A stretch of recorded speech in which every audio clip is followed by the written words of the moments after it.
Fusion first, then Community. Next step, watermelon fitted and Amasolar.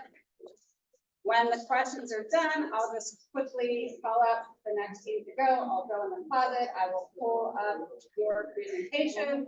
When it goes to full screen, go to Jolene, and when she kind of nods, you'll see her start the timer, then. So she'll start when you guys kind of start talking.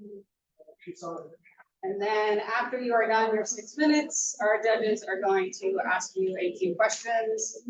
And then once we're done with that, just go back to your seat, and the next team can kind of start, you can start queuing yourself up as soon as the questions end. So, okay.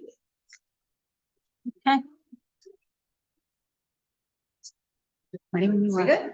Are we on? Yep. All right, we're live. Welcome everybody to the 7th annual Big Idea Competition. Super excited to be here. First of all, I just want to give a quick round of applause first to all of our teams who are here before they pitch, just to thank them for all the hard work that they have put into this before they get up, before they have to start thinking about what they're doing, just to thank them for all the hard work. So thank you to all of our teams for their So for those of you who don't know, they applied to be in the Big Idea Competition about a month and a half ago. Many of them have been working on these projects, though, for much longer than that. As part of their participation, they were matched with a mentor who they met with, who helped them think through their business model. They got some advising on their pitching, and now we're here today to see the results of that. We're really excited. We have 6 teams. Each team is going to pitch for 6 minutes, and then we'll have a 6-minute Q&A from the judges. Before we get started, though, I did want to mention that if you're here, if you're a Lafayette student, you can pick up one of these cards. It's a reward card that you can get for attending some of our events at the Dyer Center. And real quickly, going to let you know some of the other events we have going on before the semester ends. So obviously tonight is our Big Idea Competition. Thursday of next week, we have our Side Hustle Fair that'll be featuring a lot of our students who have their own small businesses here on campus. So make sure that you head over to Farrakhan at noon to check out those businesses. There is a networking scavenger hunt that's going to be really exciting. That is actually running all next week from Monday to Friday. So look for some posters. There's a QR code on here if you want to find out more information. There's an upcycle workshop on Tuesday, April 30th. And finally, next week on Thursday is our real estate competition. We'll be back here again for another competition. This time it is our real estate case competition. So I hope that you can all make it to those events as well. The last thing is that audience, please make sure that you listen, pay attention, because you will be a part of the voting at the end. We have our 3 judges here who are going to be picking our top 3 teams, but there is also an opportunity for an audience choice award. So at the end of the night, when the judges go off to deliberate, we're going to hand you each $150 in fake money that you can then put in those white boxes back there to distribute as you wish in $50 increments. All right, so without further ado, I'm going to introduce our judges. Well, I'm actually going to have them introduce themselves. So our first judge we have here is Therese Waldron. Therese, could you introduce yourself? Good evening, everyone. My name is Therese Waldron. I've been in the strategic marketing field for nearly 40 years. But from a sales and commercialization perspective, I look for breakthrough ideas that will get products to market. So I'm able to translate that over to where innovation fits into there. So I'm really looking forward to getting the requisite goosebumps. That's when all the ideas come together, and I hope that happens this evening. So good luck, everyone. Our next judge is Wayne Bars. Hello, everybody. Wayne Bars. I am the Chief Investment Officer at Ben Franklin Technology Partners. We are a nonprofit economic development organization that invests in and supports tech startups over in Bethlehem, but we really cover a region that's all of Northeast PA. I'm a lifer in the Lehigh Valley, and I taught here at Lafayette as an adjunct for about 10 years, and I don't miss grading papers. All right, and our final judge, Alex Carpedian, who is also class of 2024 and alum for us. Oh, 2024, I love that. 2004. It said 04, but I can't read my own. You just 20-year reunion this year. Hi, everyone. Nice to meet you. I am president of a Copian technical company here in Easton. We are a manufacturer of electronic power supplies. We've been in the business for about 67 years now. For many years, I was responsible for all the business development, so sales, marketing, new ideas, how to market our products. So I'm very excited and can't wait to see what the Lafayette students have to dazzle us with. So good luck.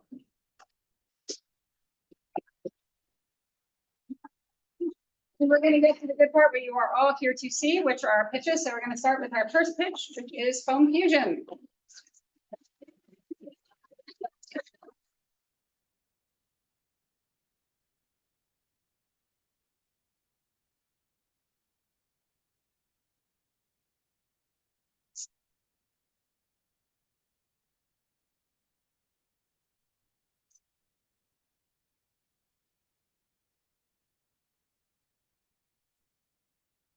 Right, okay.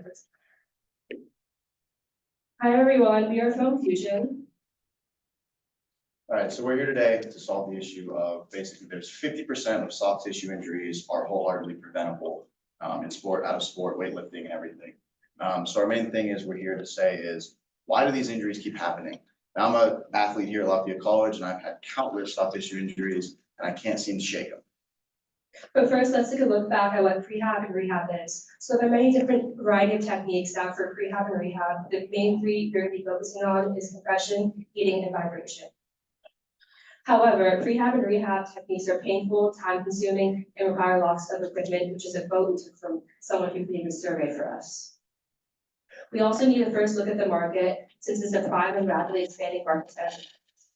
The market we're entering is the physiotherapy equipment market, which is priced at $20 billion. However, we have the chance to enter a much bigger market, which is the consumer sports technology market, priced at $30 billion. Additionally, the consumer foam roller market is projected to be $800 million by 2031.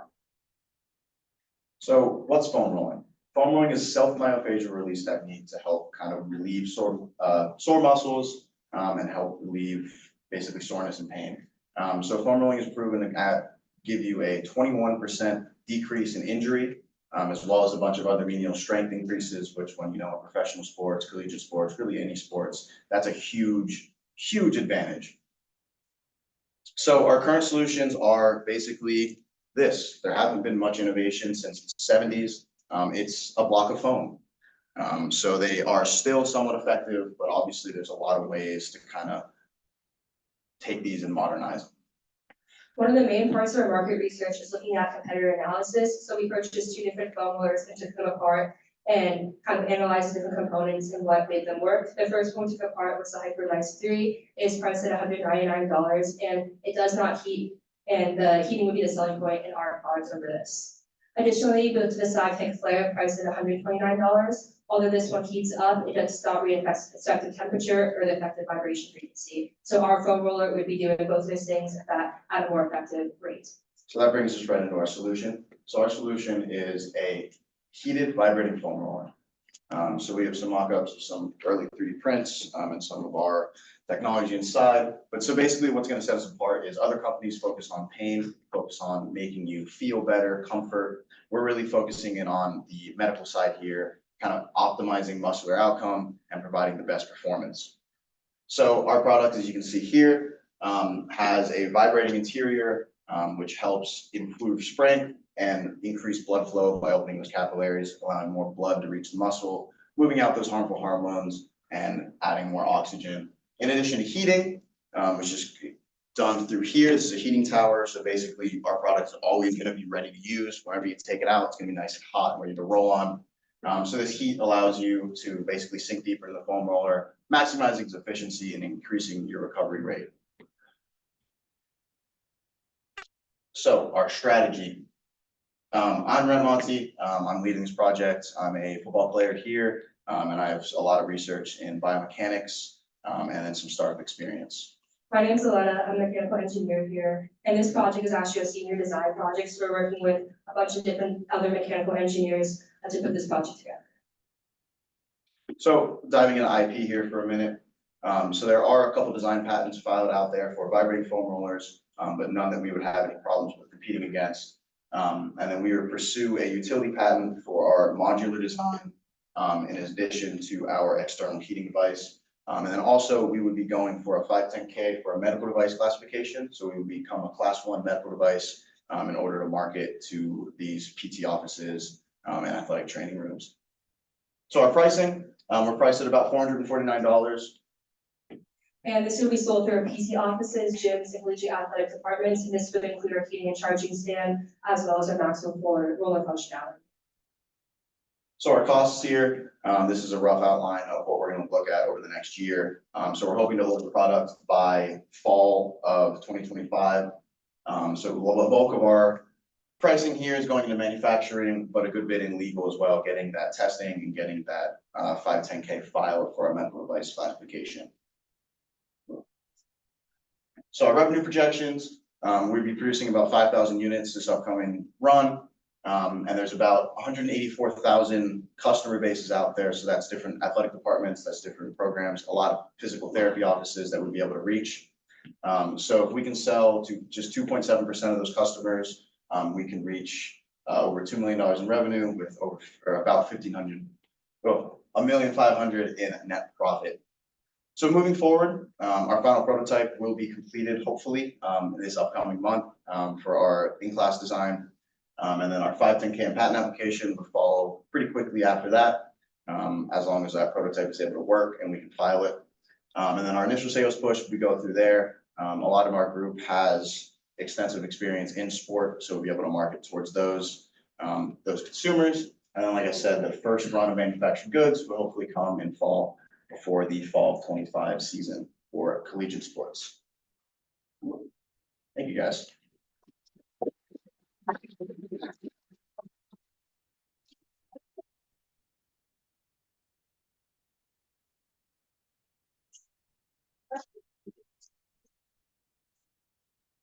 Nice presentation.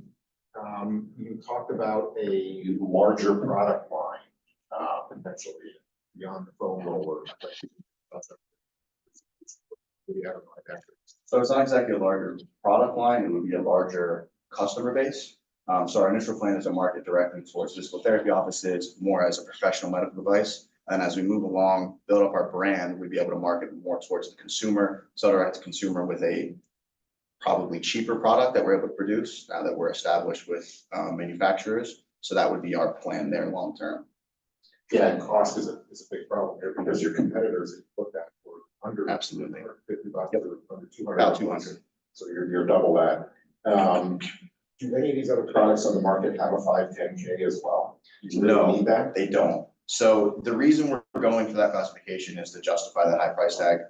So basically we're trying to get into a market where there really isn't anyone else there, because these other competitors are marketing basically just towards consumers. So we'd be going towards that physical therapy route, athletic training room route, where a lot of places are kind of throwing around money. So that's why we're going in that direction. I'd be curious to know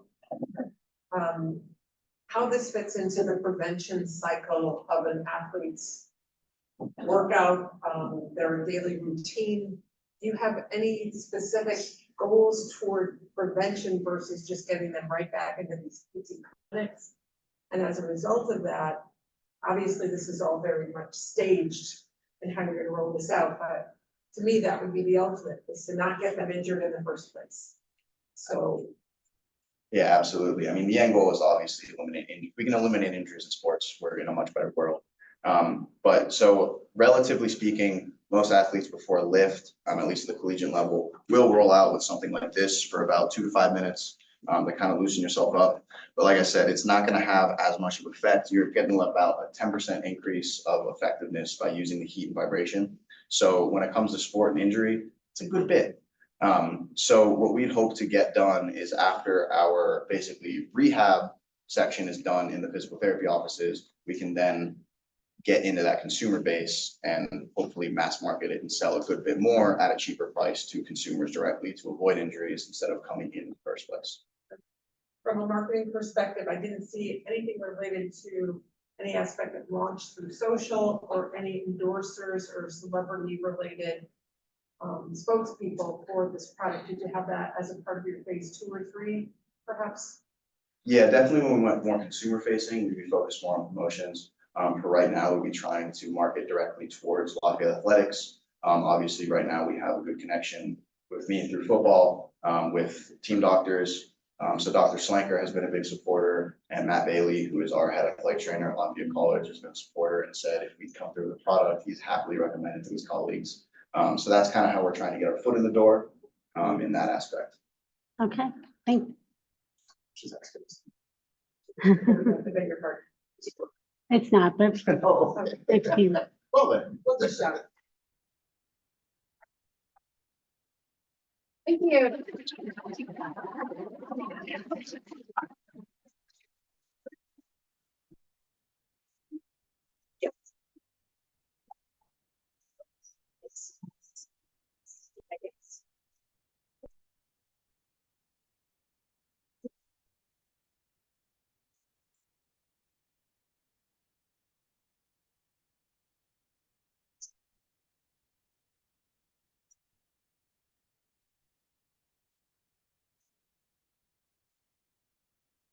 Hi, I'm Rebecca, and I live in Mulligan, New Jersey, which is about 2 hours away by car. The only issue is that I don't have a car on campus, so I have a couple options going home. I can take a bus and a train and spend close to $500 and almost 4 hours of my day, or I can ask my parents to spend 4 hours of their day driving 2 hours here and 2 hours back, or I can spend almost 6 hours of my day and $70 for 2 buses. And after a long semester, I really just want to go home, and I know a lot of students are facing similar issues.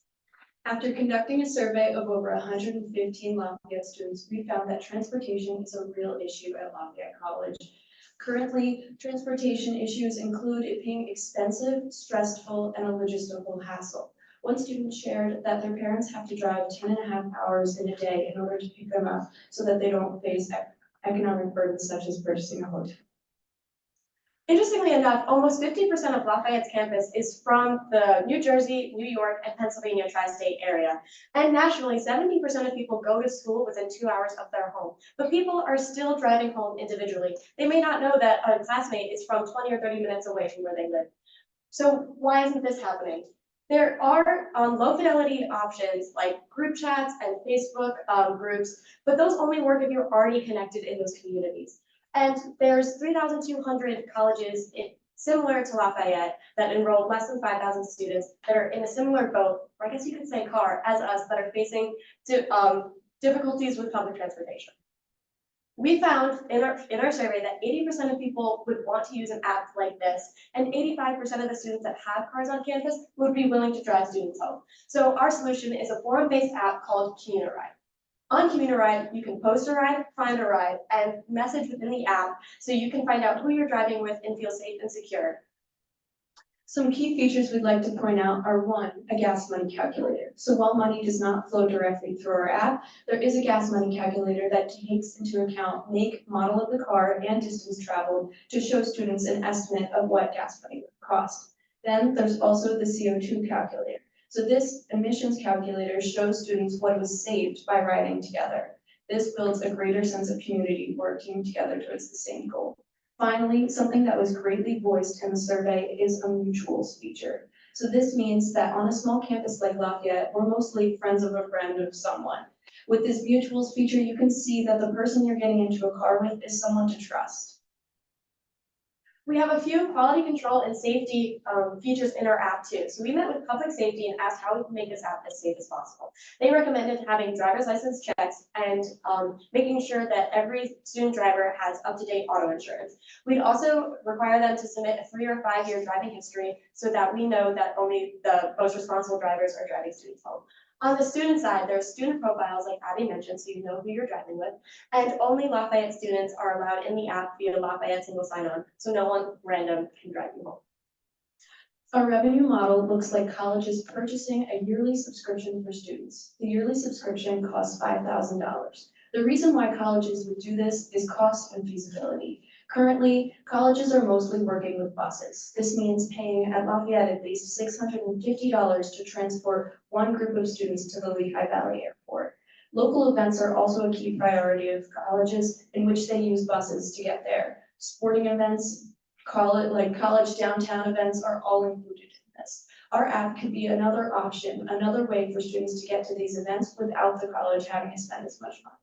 Finally, safety. Uber is how some students get to the airport, it's how some students get home in that pinch, in that need. We want to offer a safer alternative, and after speaking to public safety, they voiced that this is in line with their priorities.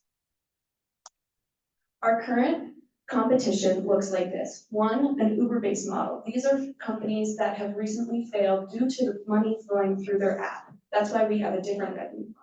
Two, low fidelity. Bucknell is a small school like Lafayette, but it tried to build its own app, but it couldn't. So instead, it made its own Facebook group.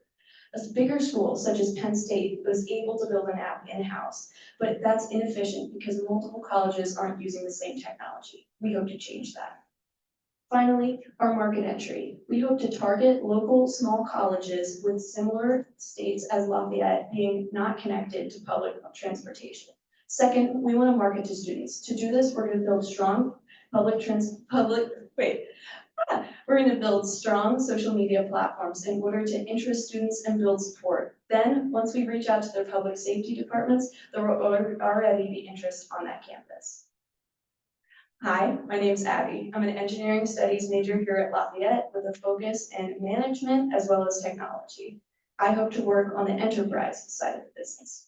Hi, I'm Rebecca. I'm a geology major, and I would work on the consumer side and social media side of the business. And I'm also currently the web designer of the no-code minimum viable product. So our timeline looks like us this summer. We're super excited to start to build our minimum viable product. We made a prototype to demonstrate what it's going to look like. We can show you if you want. And then in the fall, we're going to further develop different models of this and test them on students to see what looks best to them, what works best for them. By fall of 2025, we want to be fully operational at Lafayette. We want to be working with Bucknell and Dickinson, similar colleges, and other local colleges. And finally, after 5 years, we hope to accrue 15% of the market size. We want to be working with 500 colleges and making sure that students can get home safely and build a stronger community at their college. Thank you very much.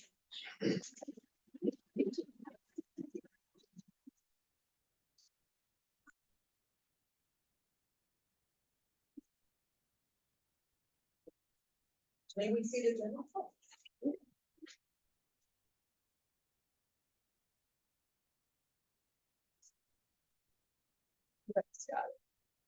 Okay, okay.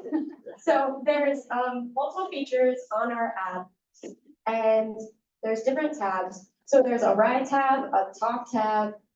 We're still figuring out the parents, but we're let's go here. So you can find a ride. You can type in where you're leaving from and where you want to go, when you want to leave, and a ride would pop up with someone going similar places as you.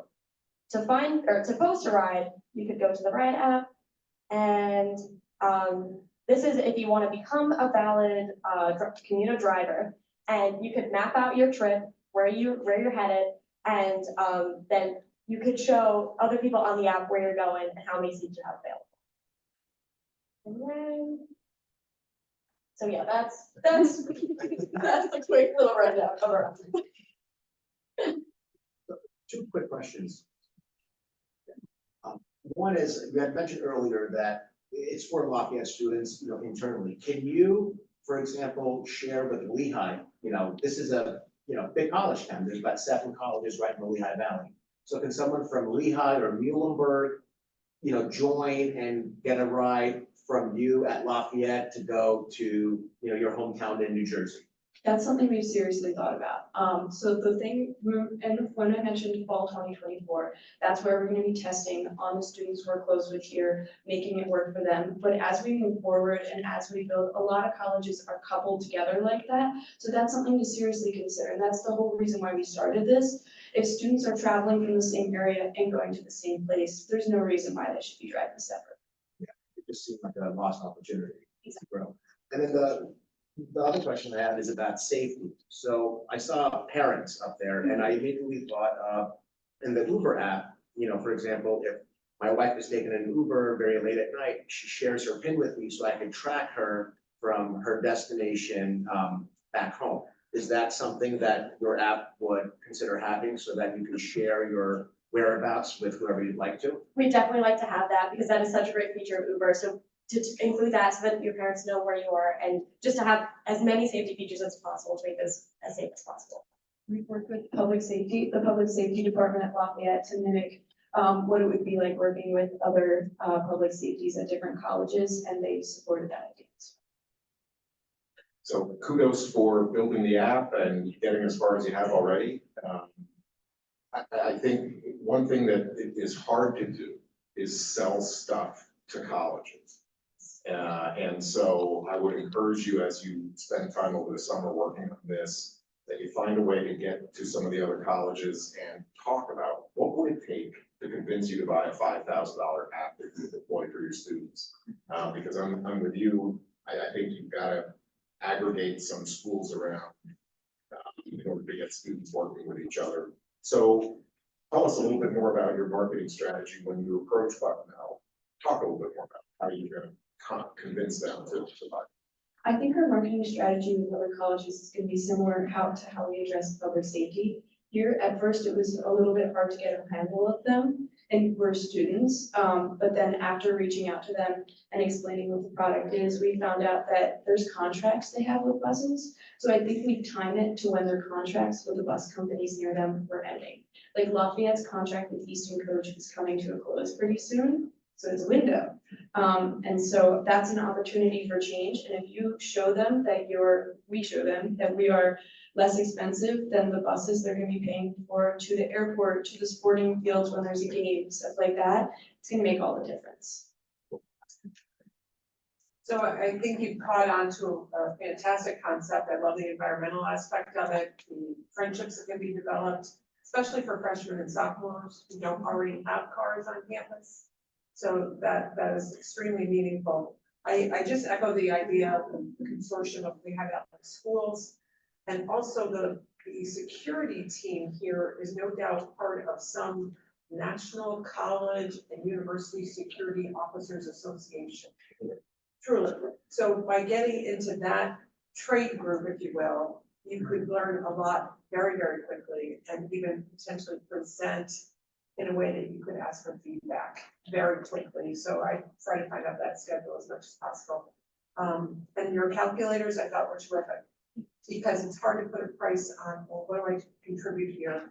And having that data up front reduces that stress, that aggression, anything that might, present itself differently. The only other thing I would say is that you need to have some kind of sworn statement that there will be no drinking in the cars, that it's not just a driver record, but the person that's driving and passengers in the car should abstain from driving alcohol, just so everyone can drive safely. Thank you so much.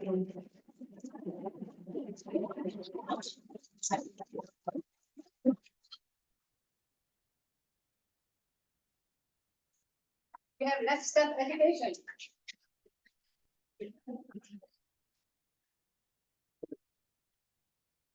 Okay.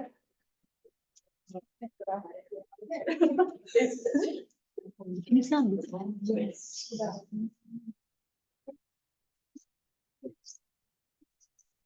Or that, I don't know. Thank you.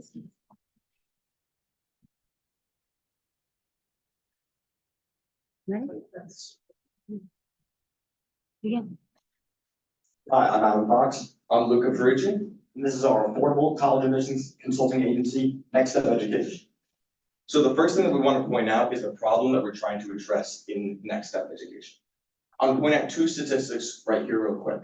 United States, all ages, 30% is considered low income. I am from Hamden, Connecticut, which is 20 minutes from New Haven, in which basically 50% of all ages are considered low income. Because 30% of Americans are considered low income, and we know that to get into top institutions, to be in the 0.1% gives you a 2 times 2 likelier chance to get enrolled, we felt like it was very important to bridge that gap and allow those low income students to have the same opportunities to get into higher education places like Lafayette College. So here are our stories. We both worked in education reform and have a background. For example, I advocated along with other members of my community and peers for a successful resolution to be passed in my school district and in the school board for healthy start times for secondary education in high school. And I, along with my peers, was able to create more transparency in the guidance counselor department after finding out there was a GPA discrepancy within our school. Additionally, I've experienced as earning my rank of Eagle Scout and having led many projects and being able to lead younger students and showing that I have the capability to foster the level of growth necessary to lead such projects. And then I have been part of events such as I delivered a TEDx talk, and I've also been a part of the Notre Dame Peace Conference in which I delivered a research paper. So here's how we can help. Like Luca mentioned, we want to try to bridge the gap between higher income and lower income students in college admissions. So Next Step Education is a peer-to-peer network of affordable college admissions agency focused on getting students into any college education institution, not just Ivy Leagues. It is college students talking one-on-one on Zoom, the advisors with the incoming students, and our goal is to take students throughout the entire process, starting with the summer before their senior year of high school, working through applications, so picking schools to apply to, and then working with Common App or any other applications that they use, fee waivers, FAFSA, and finally taking them until they accept an admissions decision. So here's our focus. Like we mentioned, we want to work with lower income students primarily to bridge the gap. We have designated that as the $60,000 and under target group, and we will subsidize the money for free consulting for that group with higher or average income students designated at average as $60,000 to $100,000 income and above average as over $100,000 income.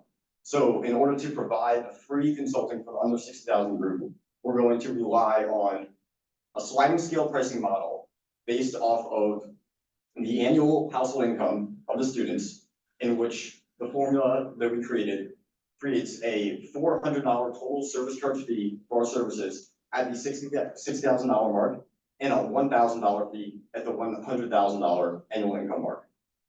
We don't expect to be receiving as many higher income students, but if we do, we cap these total service charge at $2,500, which equates to a $200,000 annual income. The reason why we need the big idea competition is basically for our market entry. We do not expect great overhead price. As we said, we're going to be working on Zoom. Basically, what we're going to need for our pricing at first is dealing with contracts and is dealing with maintaining the website. So what we need the funding from the big idea competition is to get into that market. We're going to be using it for website design. We're going to be using it for newspaper ads. We're going to be using it for posters. Like I said, I'm from Hamden, Connecticut, and right by my hometown is New Haven, Connecticut, where we figured out is roughly 2,000 students within the New Haven school district alone that can help and is directly impacted by our services. That's a huge market gap, and that's in one town, and that's not even including my town, it's not including my state, and we're hoping that Adam coming from Philadelphia and me from Connecticut, we can create a bridge between those two places. That's gonna be our first group, then we can expand it to the rest of the country, but we basically are going to be using that initial boost from the Dyer Center to get that market entry. Of course, we have competitors in this field. There's a lot of different college admissions advising agencies. However, none of them provide the exact same resources that we do. For example, Westbridge and College Point have a minimum GPA, which means they only take the valedictorians and the top level students of their class. We are not the same. We want to make it affordable for all students to get into college. Also, iMentor is not a peer-to-peer network. We believe that because we are college students directly talking to the incoming freshman class, they will be getting a larger trust because it's going to be students talking with students who have just recently gone through that process. Like I said, we're open to all students, but we do not discriminate upon anything. We do not discriminate upon income, upon race, upon gender, anything like that. Also, we are not focused on the Ivy League. We want people to have the ability to go into any high level institution as possible. That means that we cannot be limiting ourselves to the Ivy League. And because of that, we believe that we'll be able to have a large enough market base that we can initially get our company up and going and then continue it for years. Thank you.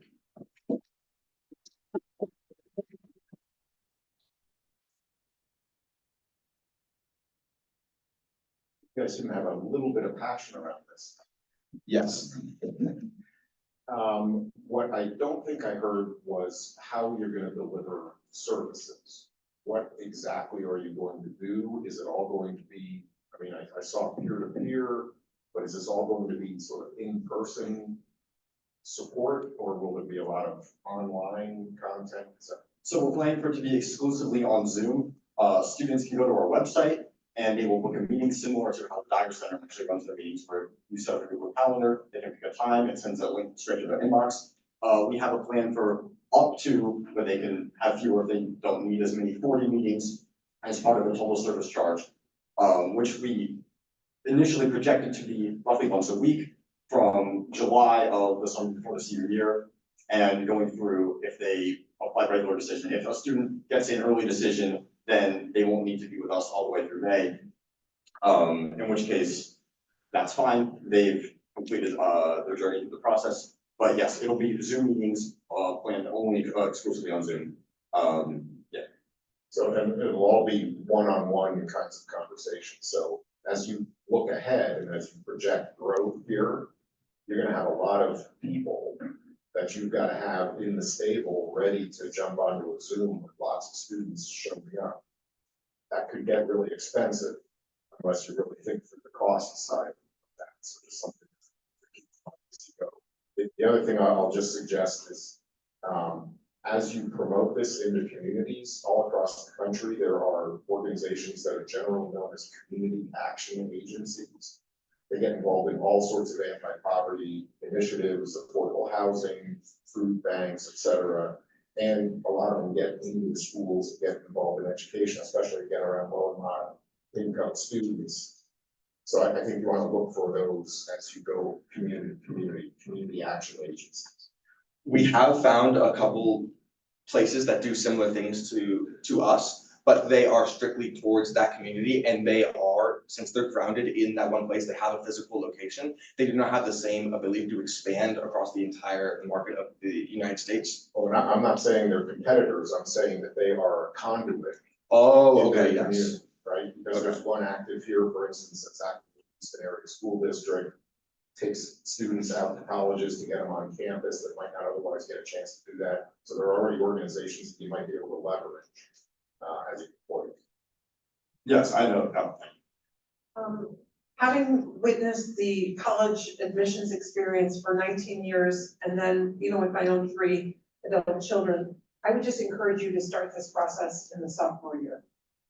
Okay. Because starting in the summer before senior year is just not enough runway for you in terms of consulting with students, asking them to aspire to X, Y, and Z schools that were never even on their radar screen. By July, August of going into your senior year, you're finalizing all your applications, correct? Not me personally. I applied to all of my schools in December of my senior year. I also just started the process around the July time when I started meeting.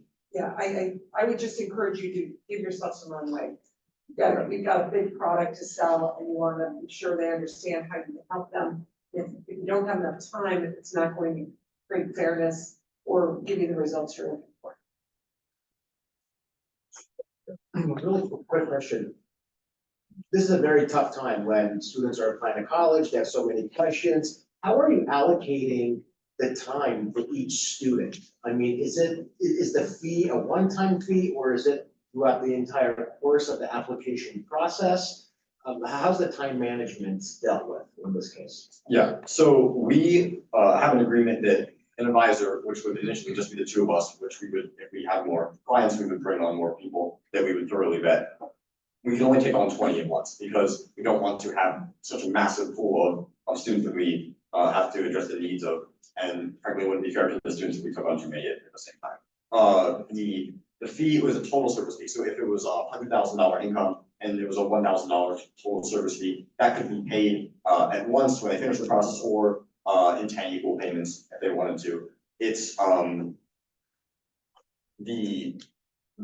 the entire process leading through, so that the payment can come at any time. That's part of the website design. We're looking at Wix.com, which has a $36 a month charge for the plan that we're proposing to use, which includes all the payment details. So it takes like American Express, Visa, Discover, MasterCard, all the major credit cards, and that would be probably the primary payment method.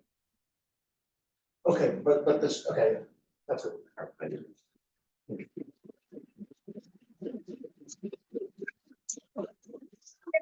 one round. No. No, I'm not sure. Well, I'll make sure that we're there.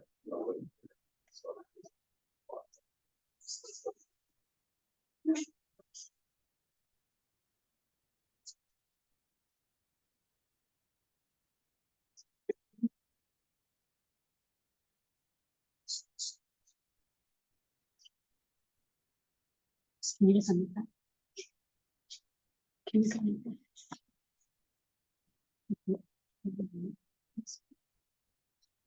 All right, hello everyone. My name is Joshua Williams.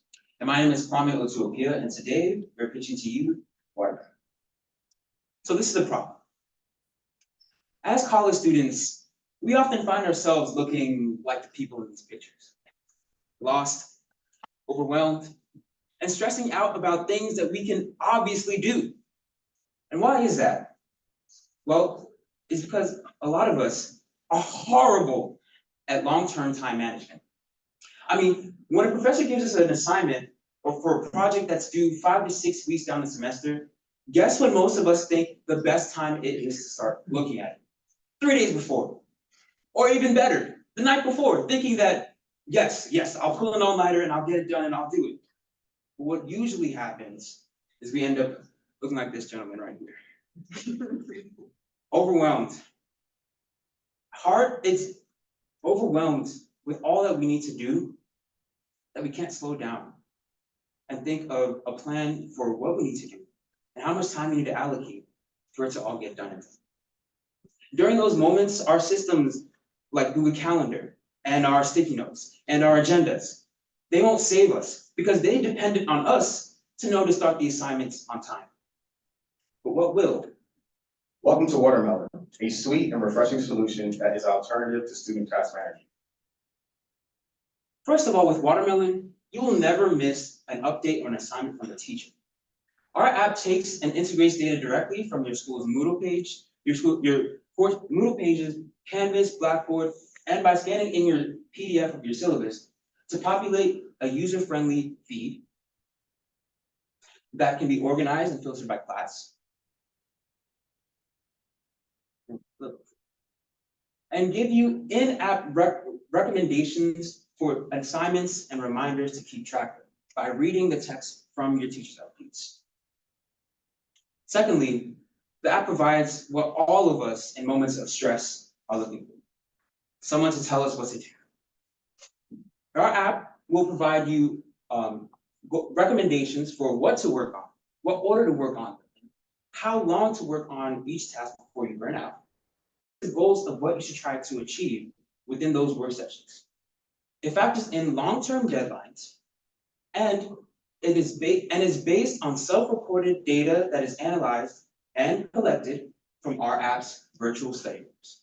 Within our virtual study rooms, you'll be able to have a word and break timer, which with a customizable background and study music. Also, you'll be able to join friends without distracting anyone and yourself. And lastly, a lock phone feature we'll be able to have which will actively prevent you from being a distraction. Welcome to our marketing and financials. So in the US, there are more than 15 million college students as of 2023. If we just look at Moodle alone, there are more than 400 million users worldwide. So we are trying to ideally market our app to 2 million users, which is 10% of the US market.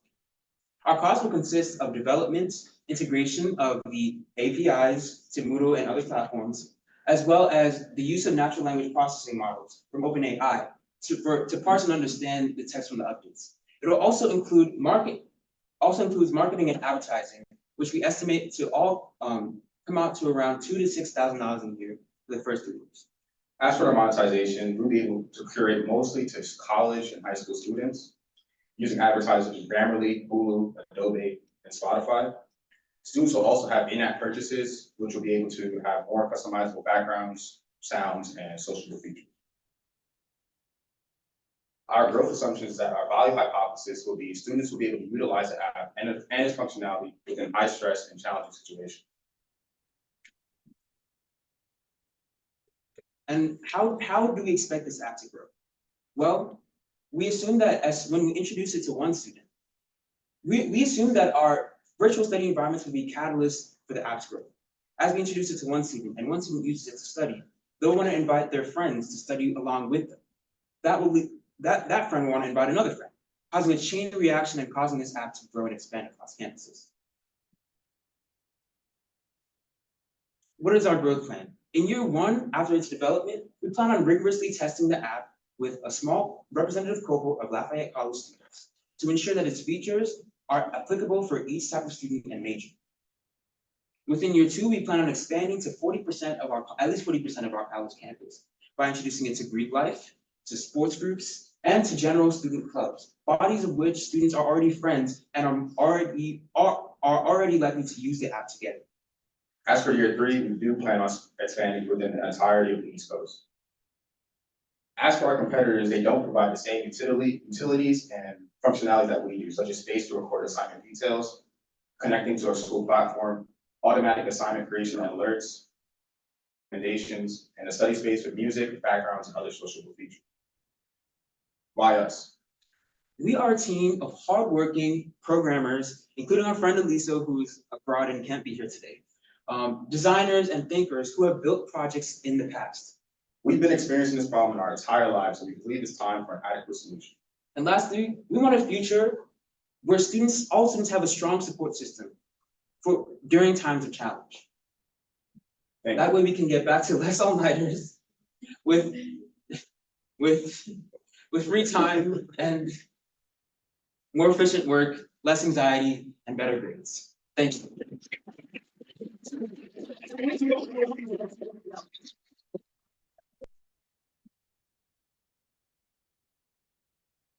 It'll take you right to the a working prototype, and you can click left or right on your screen to navigate. Questions? Yeah, so, you guys are programmers, you've started to build some of this, or well, Aliso? Aliso and I am a programmer a little bit. He was working on the back end of what the app used to be, but as we kept updating and changing the features, we decided to focus on the front end features. So currently there is no code that exists for the app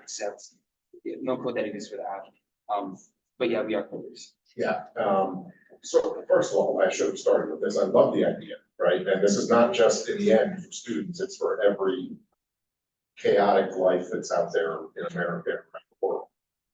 The ability to have a feed that suggests time allocation based on your calendar, based on other inputs that you put into it, classwork, work, from work, is pretty cool. It's gonna cost you 100 times the amount of money that you projected. Just so you know, 2 to 6,000 a year or 3 to 6,000 a year. Because those calculations, can you click to the, well, we tried to do some research, but I think that's news. These are features we forgot to mention after this. We were thinking, how much will the API cost us? Moodle, we're starting with Moodle, we're starting with Lafayette College. We're thinking, okay, it's free. Yeah. We calculated some costs from OpenAI, how much it is to use their models, database information we found online. So, but you're backing it up. I mean, I think you did some homework there to get to those numbers. But, $2,000 to $6,000, right? You're not gonna work for $3,000 to $6,000. You didn't come to Lafayette and get a job and work for $6,000 a year, right?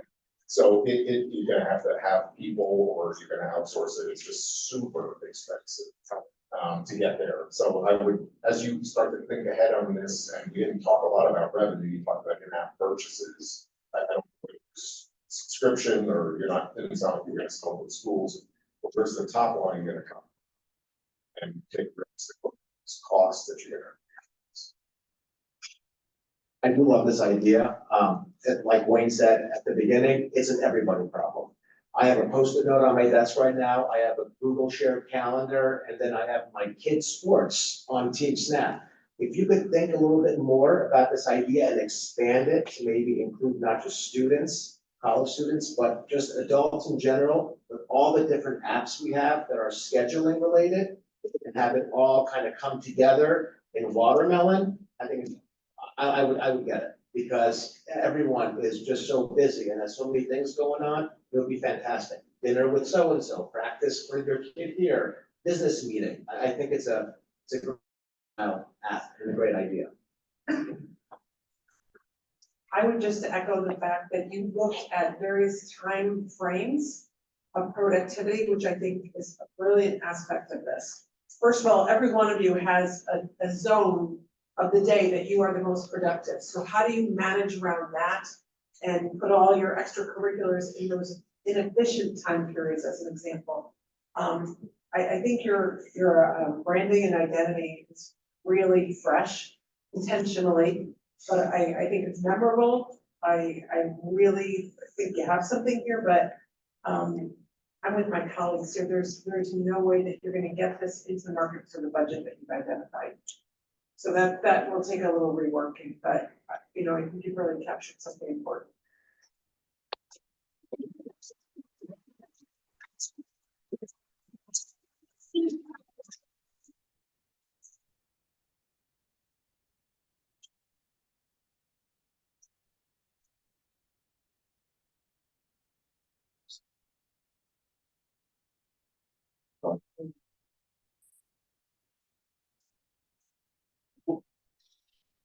Mike? Hey everybody, my name's Cam. I'm James. Together, we're Fitted Shopping, an app hoping to make secondhand apparel more accessible and fun. So before we begin, I want to give you some context back on the fast fashion and secondary apparel scene. These are going to come fast, so make sure you're ready. All right, so fast fashion. As of 2023, the market valuation is around $40 billion. You can see a bunch of these key players right there you may recognize. And they actually commit to 10% of global carbon emissions, which is as much as the European Union. Additionally, 53% of the people that shop fast fashion say they do it for time and convenience. And 2 in the 3 of them say that they aspire to buy more secondhand fashion. So 62% of Gen Z and millennial consumers say that they look for items secondhand before buying new. And the market space is about $43.5 billion right now, which has grown over $20 billion in the last 4 years, which really shows the growth of the market. And to kind of exacerbate this, the market is projected to grow another 127% by 2026, which is 3 times faster than fast fashion. So yeah, I hope by now you kind of see the problem at hand. Nobody likes fast fashion, but secondhand alternatives are inconvenient and hard to find. So what's our solution? Our solution is Fitted, an app that aggregates and sells curated secondhand apparel at low prices with a swipeable shopping experience and embracing a new type of search algorithm. So this is our app right now. You can actually find it on the App Store. As you can see, it's a type of design here where it's centric. It kind of looks like a dating app. That's twofold. 1, it's fun for consumers. 2, it produces 10 times or 100 times the amount of data as traditional shopping does. And then you can see in the top left, the little photo algorithm. This is where we're different with our search algorithms. You can actually use your own photos in order to search for a type of vibe or whatever you're feeling, stuff that you can't really put into words. And then you look in the top right, there's more of a traditional filter list that will kind of resemble what you see on an actual shopping website. Yeah, let's talk about our competitors for a second and how Fitted compares to them. So Depop, you guys might know it, you might have it. It's a large app that focuses on high price user reselling, and shares are selected of thrift apparel. But to find quality items on Depop, you have to really search. It's not tended to the user. Looking on the left, both Moda and Style, they're kind of newer apps. These two exclusively focus on high price female clothing within a saturated traditional clothing niche that is hard to disrupt. Additionally, Style has major glitches in their app, making it less appealing for users. That is a big difference between Fitted and Style and Moda, as well as the fact that they only appeal to female clothing.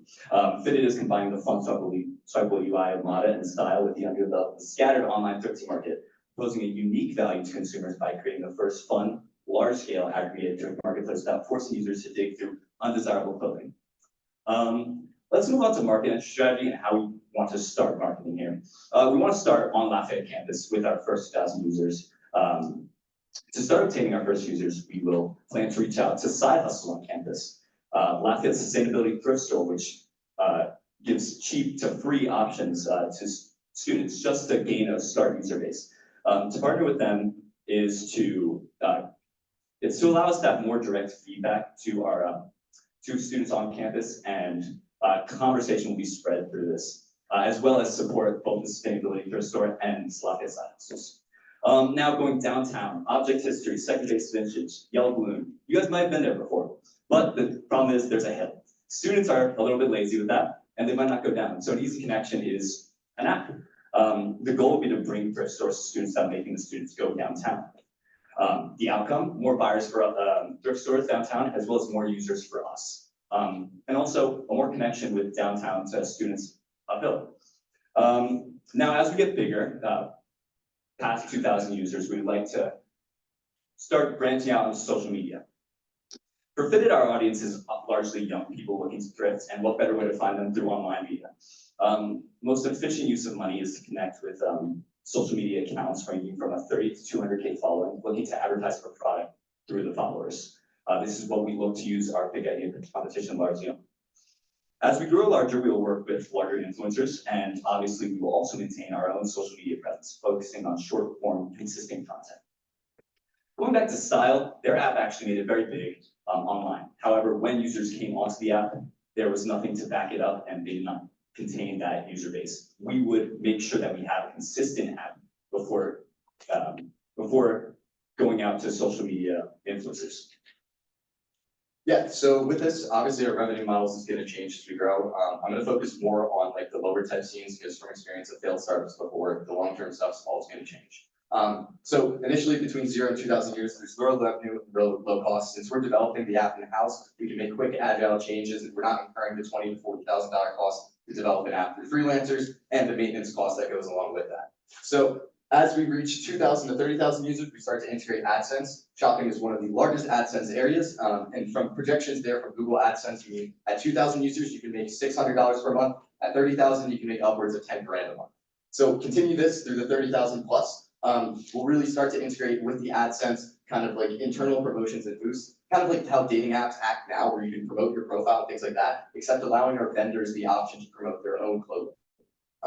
And then along with this long term, we're start to do some stuff with like premium accounts and data integrations. This can be predictions based on ML models to show basically how the actual item might sell, what its projected cost is at best, and what time it might take for this. That insight's also extremely valuable to larger companies already in the space. Again, our UI was positioned to gain more data, and that effectively can be used for machine learning models with numerous amounts of insight as it pertains to shopping. My dad's time. Thank you. That's what QR code. If you want to check out the app right now, pick up the coming in 2 days, so I appreciate it.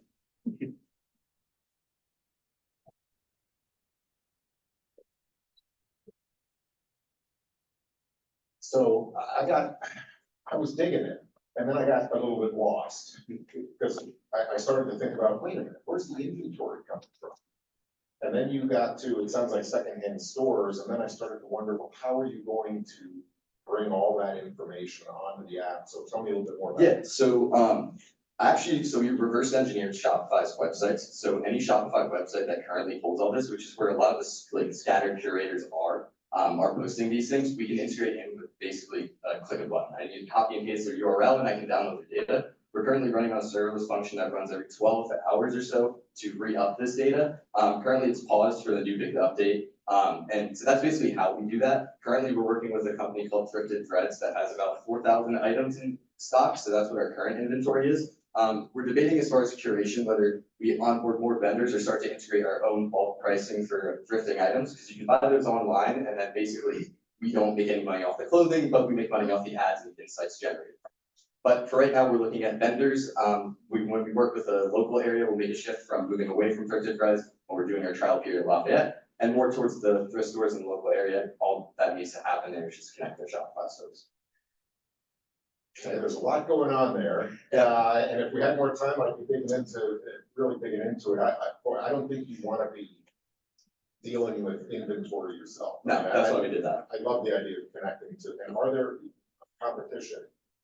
You used the word curated a few times through here, and I was starting to get into the theme of, okay, I see, you're gonna get a style for me, or I'm gonna create a style profile, and I'm gonna see selected items that really kind of fit my vibe, I think, right? Which I don't have a vibe, but I know what you're talking about. I like the sweater. Thanks. This is secondhand. I've had this for 20 years. That's You're on the how. market. So now you're knocked off my train of thought there. It's like in reverse. It's right, so the competition, are there other curated secondhand acts out there? Nope. So that's a simple answer to it. Depop is user generated, and so the big problem with that is there's a lot of trash that users just throw up thinking like, oh, okay, maybe this will make it, maybe it won't. And the recommendation algorithms don't work off of visual analysis, they work off tagging. So those are two different things. Pinterest works off visual analysis, is why people oftentimes like Pinterest more than these other apps. And visual analysis is what we're doing also. So those clothing and like Depop and things like that, where users throw up these items, it's like really polluted. There's a lot of just like really bad clothing there. Versus us working with these vendors who already curate these things, that's a selection we can make as a choice to have better clothing there. And then in addition, our machine learning model with the actual, the pictures being uploaded and everything like that is something that goes ahead and helps curate for it if you can't describe what clothing you want, you have certified. And that'll get better as we continually train it off data. That was the whole point of the UI for the most part, is so we can improve that model extensively. I think one of the most important things you can do as this app matures is to look at what do people look like in these garments? What's this new wardrobe about? And almost create a fitted fashion show of sorts that goes on day after day after day. So you can see that this is a very real movement. You can create some great looks. It's worth the time. I'm worried a little bit about the logistics of getting the garments to people, especially if they're out of market. Obviously, the stores handle that. Yeah. So preparing them to have that new volume of interest, I think is gonna be important for seamlessness and affordability. Like the postage might cost more than the garment. So you work with Pirate Ship or, or some other suppliers, or do they become your advertisers and then they have retail? Yeah, no, I agree with that. That was our whole pitch when we talked to our mentor Seth. We have the like flip over necessary if we want to do in-app payments, like we have that all set up with Stripe's API. But we had the choice not to do that, to not deal with the shipping and logistics. Actually, what I'm wearing right now is from Thrifted Threads. I'm wondering what's going on here. Yeah, this is all Same thing. This is from like our And how do you current. feel? I feel great. Feels great. We're basically our audience, so we know. The nice thing about having them close is if something happens to them, nobody, gets worried about Yeah, exactly. But it. Sure, it's kind of just relax. So. Thank you.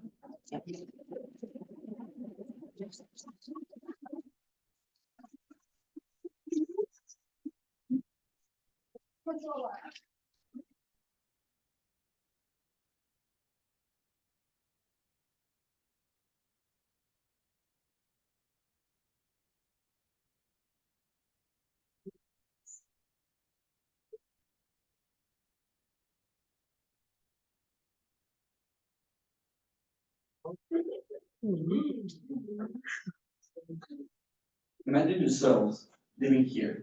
Your community has no access to electricity or internet because it's simply unaffordable. When the sunset comes, there's no lighting, no phones, no light. Let us introduce to you our life. We are Amazolar. We are a nonprofit who uses solar energy and internet access to provide educational opportunities for indigenous communities within Ecuador by building upon their aspirations as a community.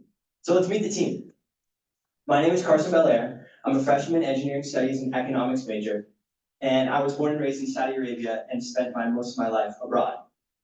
And I'm Daniel Andrade, a junior mechanical engineer from Quito, Ecuador, which is actually where our story begins. This is me, working in one of the impoverished communities out in Ecuador. The sad reality is that the vision that we gave you guys at the beginning is a reality to many communities out in Ecuador. Not only is Ecuador's national poverty rate about 25%, with about 10% of it being extreme, but about 16% of the population, or 3 million people, have no access to the internet. Even those that do have it, I've seen with my own eyes how computer labs are being used by impoverished communities to look at Facebook. Well, let's look at why they don't have access to these resources. As we see, we have isolated communities out in the Amazon with this physical barrier of it being the forest. Not only is it avoiding them from reaching to these opportunities, but even if they were to get access to internet and energy, they would not be able to know how to use it. Well, Carson and I said, what if we don't have to think about this physical barrier? And the key relies on turning this reliable energy into solar energy. So let's look at this from a different perspective. This is the current landscape. We have these isolated communities down here trying to reach that sustainable future, but there's no actionable, and there's an actionable step to get there, no feasibility. Well, with MS Solar, we think we can shed some light into it. By providing them with solar energy, we're getting to that first step towards getting to the sustainable future. After that, they will be able to access internet through satellite internet, which would be able to get them to the higher quality education, where online, not only are there thousands of courses that can be accessed for them right now, but then that would not only go from K to 12, but also for professionals, for the adults, giving us good job opportunities, creating a new financial way for them to be able to get to that sustainable future. Now, Carson, are there people already working on this? Well, Dan, that's a great question. Currently, we see several organizations within Ecuador that are working on separate aspects of the challenges that you have addressed. Now, the issue with this is that these organizations are working away from each other because they don't have a unified goal and aren't working in collaboration. So that's where Amazolar comes in. As Amazolar, we work to collaborate and create a network between these organizations in order to solve this wicked problem. As we do this, we've created a framework, and we would be working as project managers, working with these companies through our 4-year framework. So year one is where we work to understand these specific communities. We've identified the Assure communities, in which are the people that we're going to be working with, and identifying assets within the organization, within the community. This models Professor Hutchinson's work, who works abroad in communities with development and small business entrepreneurial endeavors. What about year two? Year two is where we install the solar panels. After installing solar panels, not only are we gonna give the energy for them, but we're gonna make it theirs. We're gonna guide the transition for them to be able to use it, maintain it, and keep it, leading us to the next part, which is the internet. By having internet, they will be access to the third year, the education. Having thousands of courses out there by some of the best educational institutions out there, they would be able to not only educate their kids, but their adults, becoming experts on their fields that would lead them to other opportunities out online for them to get to these financial ways. But leading us to our last step, year four. We will be focusing year four on the long term, making sure that this project can be owned by the community for the long-term benefit and prosperity, because it's very important that this is sustainable and is long-term. As you can see, 3 of our main advisors are people that we've been working with through very close in-depth conversations, and they will be specializing in their certain years. One thing to mention is that with these funds, we'll be using for year one to understand communities by traveling to Ecuador and working with the communities themselves. Carson, how are we gonna measure our impact? Well, that's a great question. We're gonna be measuring impact in 3 main ways. 1, environmental, 2, social, and 3, governance. As you can see, here are specific ways that we're gonna be measuring impact within these groups. How are we gonna fund it?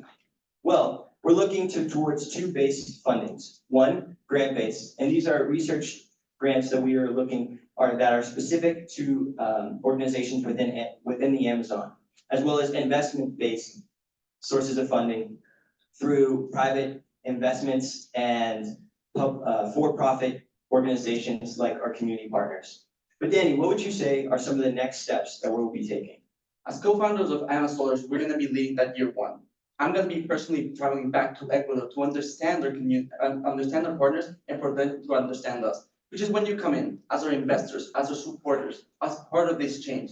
In Ecuador, we say "Si se puede." In Amazolar, we say we can become part of the life. Thank you, guys. Thank you.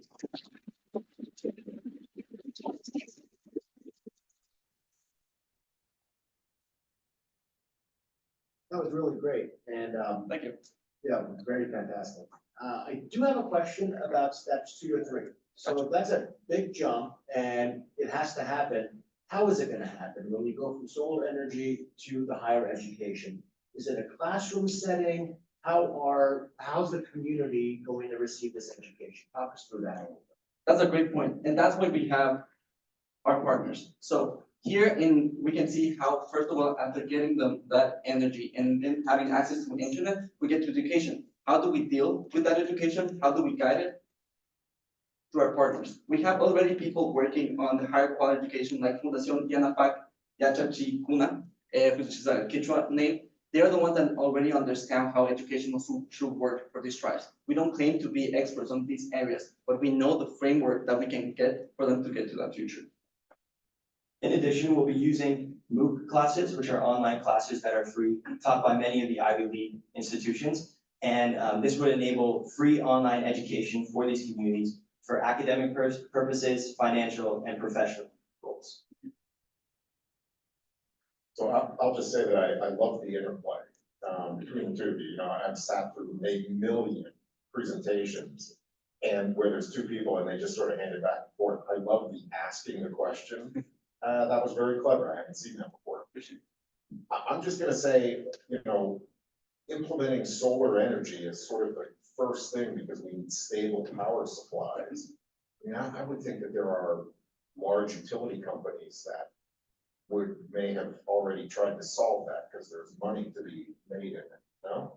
So you would think of that, but the problem in Ecuador is the bureaucracy. So Ecuador has, it's not only is it like such a big country on oil that is led by that politically, but already is run by hydroelectric energy, which doesn't really reach these companies, these communities. This, like the hydroelectric energy, you're gonna be seeing it around the mountain range, but in the Amazon rainforest, there's nothing that is being addressed because of that barrier that's the Amazon rainforest. By having that, the government is just kind of like washing their hands, being like, you know, that's something we cannot reach into, and if they do, is by chopping like the entire Amazon rainforest just to reach a community with barely any access of energy. So I'm gonna ask the question repeatedly, then what? So now you have solar energy, and now you have power. How does every household have a computer? How do they have a conduit to utilize or charge up a computer, or what does that look like? Because the devil is gonna be in these details in terms of deployment and how you're going to be able to measure this level of success. So I love the social justice aspect of this, and I believe that there could be a great deal of duplicative modeling for other areas of the world that are really isolated and remote and in darkness. I think you need some big sponsors though, and not ones that are just in country. I think if you had a major software or a major laptop, you know, producer as a part of this, and think about yourselves as students. When you left high school, what happened to your high school laptop? Did you get a new one for college? Did it hang on? I mean, how many do you own now? How many do you own now? How many do we all have? And what devices can actually be repurposed with an earmark toward Ecuador? And I think that is as much a part of this evolution, is really being certain those tools, those skills can be developed. The other issue is language. So MOOCs are not in every language, so from a translation perspective, so I would look at that very, very carefully and kind of identify what is the curriculum that is so essential first. And in that identification, your sponsors will come in much more fluidly. Got it. Okay. Should I still answer the question, or we have a time? Yeah. Okay, so like you said it like perfectly, like how can we like expand it? In the first place is what are we gonna do with it? So we have already seen models such as Care Solar that are implementing similar things to this, but not quite. And the way that they're like doing this is by doing what's called like computer labs. So something that I've already been familiar with. However, what we're doing and bringing difference how to utilize it, how to use that resource. So how are we gonna do it? We're making some computer labs. And then after that, for the long term, yes, definitely, it would be great for us to be able to get out and like get one of like Intel Windows, and like to be like, hey, you know what? Let's go save the Amazon. When like Windows is now Ecuadorian, like we're like going to the Amazon, we're gonna be putting like our brand everywhere. But we are also aware that like that big companies may not necessarily be looking at us right now. And until we get there, we're working with our community partners to get to those initial steps. Sure. But why not ask Amazon to save the Amazon? I love that. I like next big competition, we're gonna say like, hey, where's Amazon? Like, we're here. Thank you so much.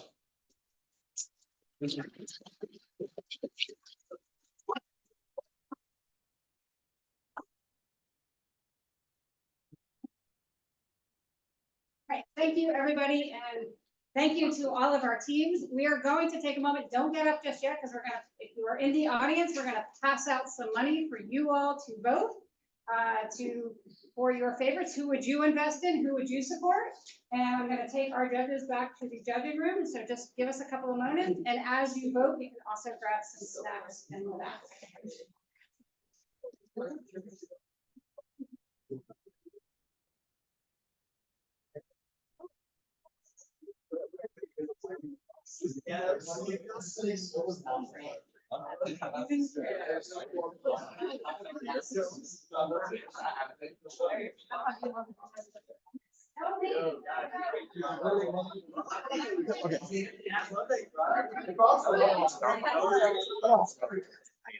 They have the highest.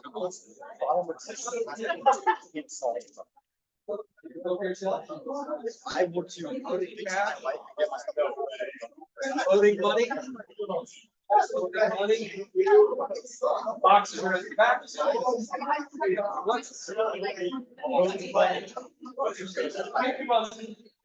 Thank you.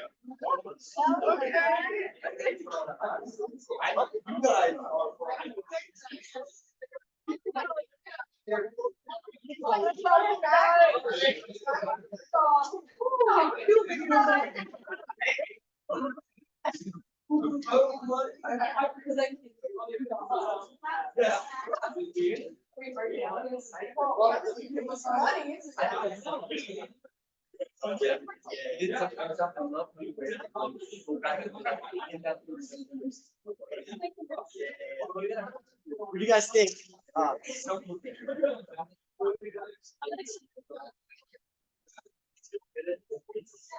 Everybody else can get their voting motions.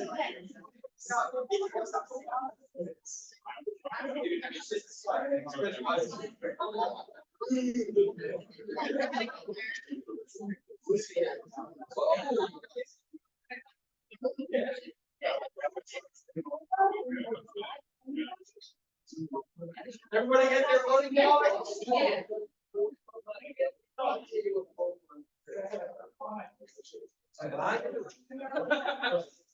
You want to vote?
All right, everybody, first of all, before we give out the prizes, I want to give one last round of applause to all of our teams that were here. You all did an absolutely fantastic.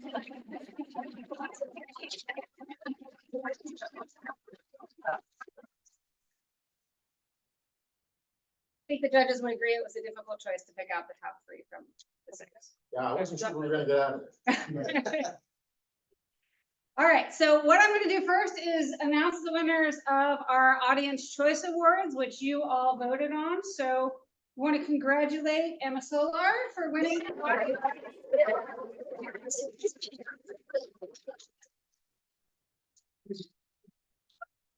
your award, stand by it, get your picture. Oh.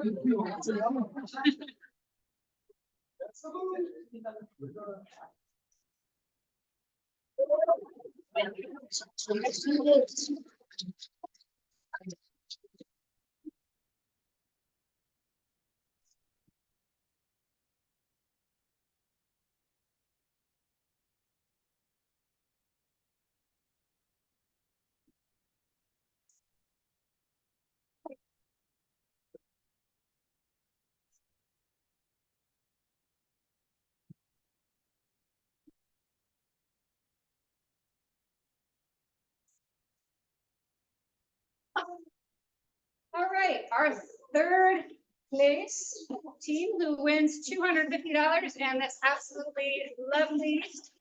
Okay, $500. Fine, see them with $500 is it.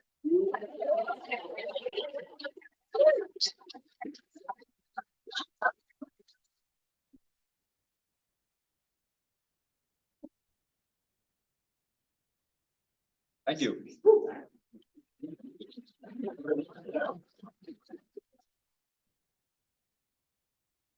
And I should mention that these were made with our new laser engraver at our lovely makerspace over there. So any of the students, come talk to us if you want to learn how to use them.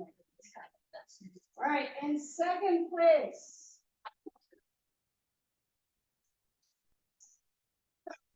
In second place, we have Emma Solar.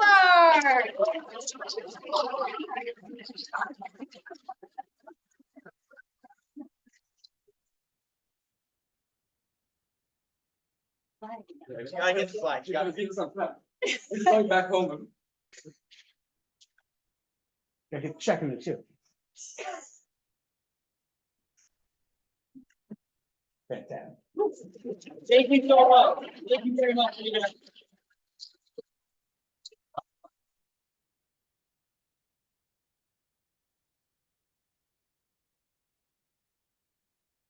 And first place tonight. Thank you. Yeah, watermelon.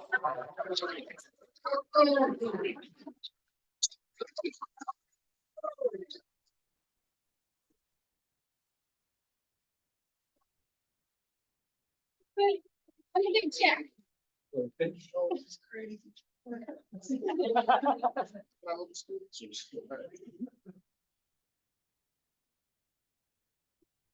You guys sound like you're excited.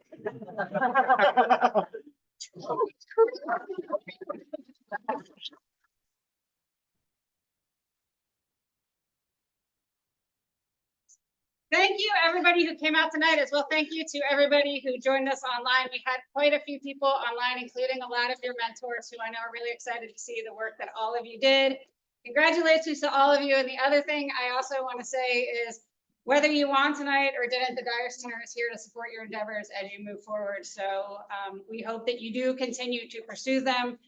Entrepreneurs never take their first no or their first loss. They keep going. So keep going. Keep working hard, and we're excited to see where you go with all of these things. So thank you, everybody, and have a great night, and make sure to grab some treats on the way out the doors.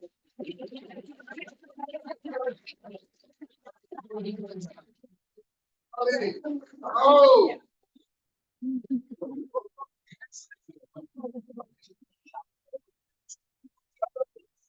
Thank